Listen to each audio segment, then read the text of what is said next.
Hello' বন্ধু বান্ধৱীসকল, আজি পুনৰবাৰ নতুন কেইটামান মহৎলোকৰ বাণী লৈ আহিছোঁ।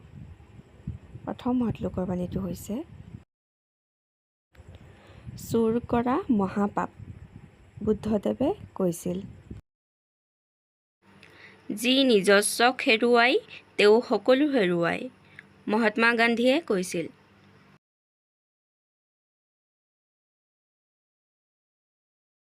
আমি যি কাম কৰোঁ সেয়াই পৰম পিতাৰ কাম। স্বামী বিবেকানন্দই কৈছিল। জ্ঞানৰ নিচিনা পবিত্ৰ একোৱেই নাই। যীশুখ্ৰীষ্টই কৈছিল।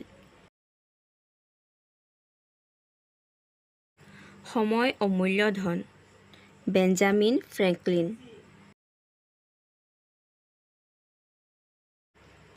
মানুহৰ হাতত অহিংসা শক্তিয়েই সৰ্বশ্ৰেষ্ঠ শক্তি।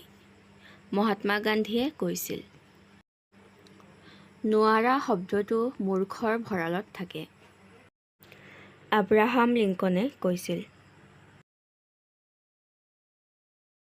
শিক্ষা নথকা মানুহ এজন শুকান কাঠৰ দৰে। হজৰত মহম্মদে কৈছিল। অহিংসা আৰু প্ৰেমৰ পথ অনুসৰণ কৰিলেহে শান্তি আহিব। মহাবীৰে কৈছিল। কুসংস্কাৰ হ'ল পৃথিৱীৰ সবাতোকৈ ডাঙৰ বোজা। সৰ্বপল্লী ৰাধাকৃষ্ণনে কৈছিল। প্ৰতিদিনে জীৱনটো উপভোগ কৰা, তেতিয়াহে ইয়াৰ আচল সোৱাদ পাবা। মাৰ্গাৰেট পুনেনে কৈছিল। আজিলৈ ইমানেই। ভিডিঅ'টো ভাল লাগিলে লাইক, কমেণ্ট, শ্বেয়াৰ কৰি দিব আৰু যদি চেনেলটো ছাবস্ক্ৰাইব কৰা নাই তেতিয়াহ'লে ছাবস্ক্ৰাইব কৰি থ'ব। ধন্যবাদ।